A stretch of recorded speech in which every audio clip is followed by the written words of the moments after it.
Are you looking for a fun way to win up to 25 times your money this football and basketball season?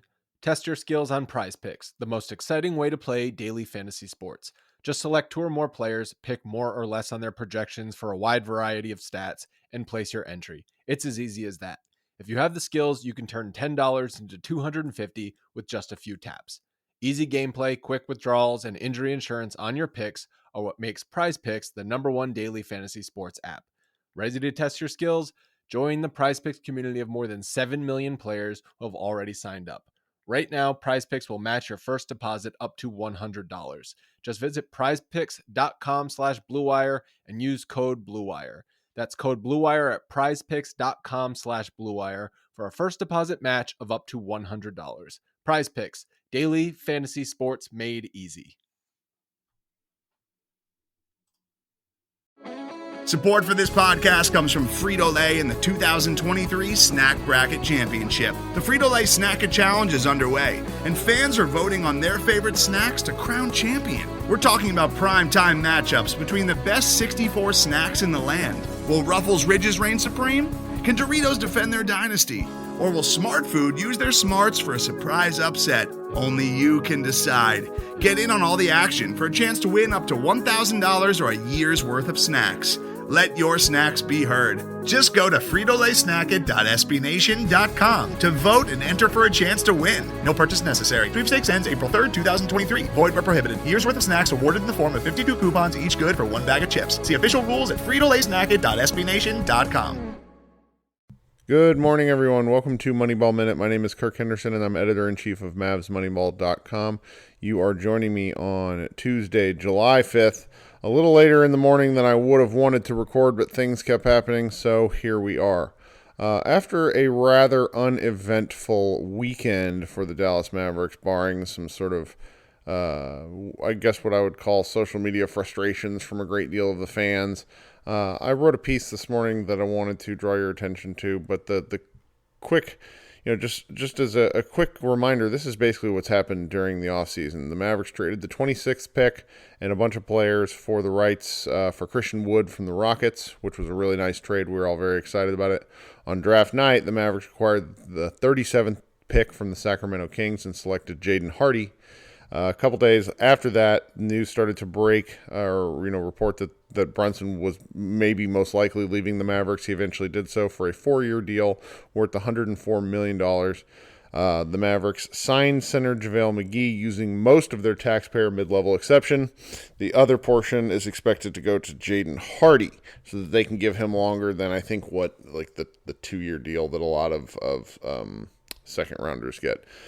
The Mavericks signed Theo Pinson to a contract. He was not eligible for a two-way, plus he's 26, going on 27 years old, so it didn't really make a lot of sense for him to be a two-way guy anyways, just from a logistics standpoint, not to mention, as I said, he couldn't do it.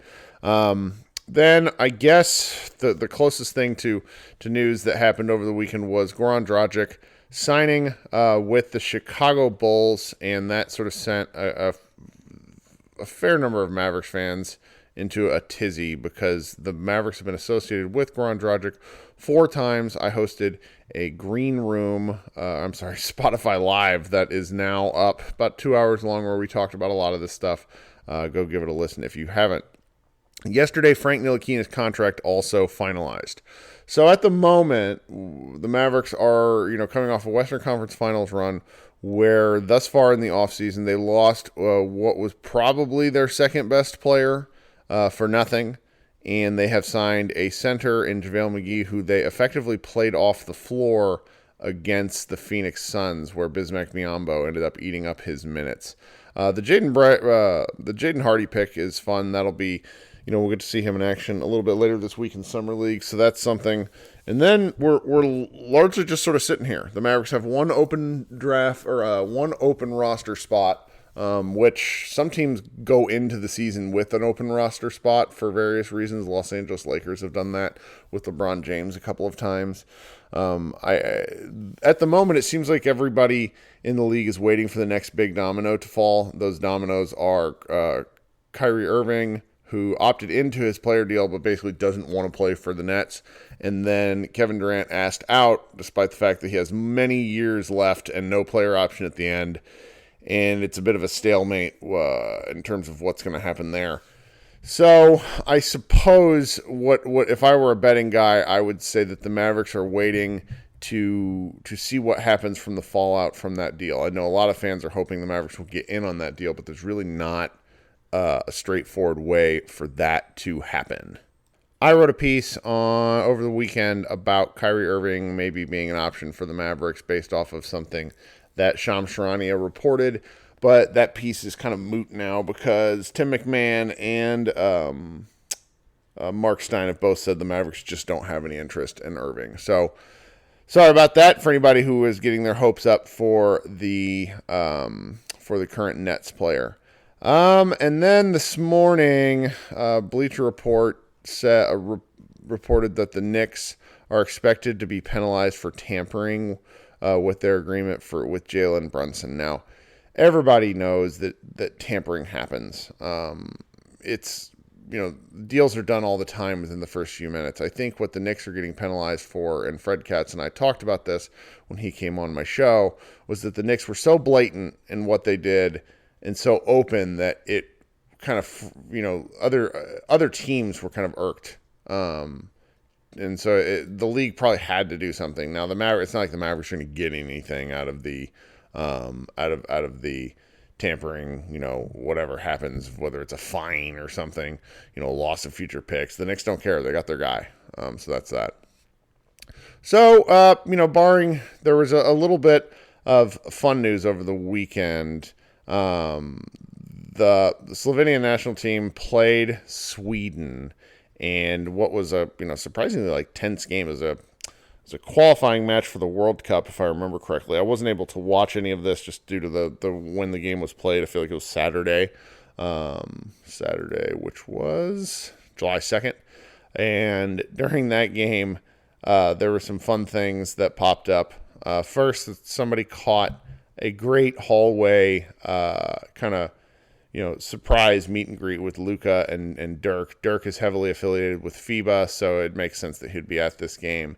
And it's just, seeing those two interact is always great. Seeing kind of the really warm hug. It was just the sort of thing that I think a lot of Mavericks fans could really enjoy seeing because, like I said, the news hasn't been as great as we would have hoped. Then later in the game, Dirk was caught on video participating with Swedish fans in an overrated chant to Luka Doncic. So those are all in one post on Mavs Moneyball. I've put it in the show notes, so go give it a listen. Something else that was pretty cool that happened in this game. Granted, it's one shot, but I love watching Luka do stuff that I've never seen him do before. And Matthew Phillips wrote a quick post with video that shows Luka trying a skyhook, and it goes in, and it's real cool. Real cool. Luka was on social media later talking about, basically making dad jokes because he says, "How do you like your coffee with some Kareem?" Meaning Kareem Abdul-Jabbar, but just a great dad joke. That's about all we got this morning. Sort of expecting a slower news week. We should have some stuff up on MavsMoneyball.com as the day goes on. I know that Ben Zadell was writing a piece, he was a funny piece about how to cope with moving on from Jalen Brunson. We'll have Summer League. The Mavericks don't play till they play Friday afternoon, and then they don't play till the next week. I'll be out there for that Friday game. We'll probably do some coverage of it. We'll see what we can sort of squeeze out from this fruit right now, just in terms of juice for the Mavericks.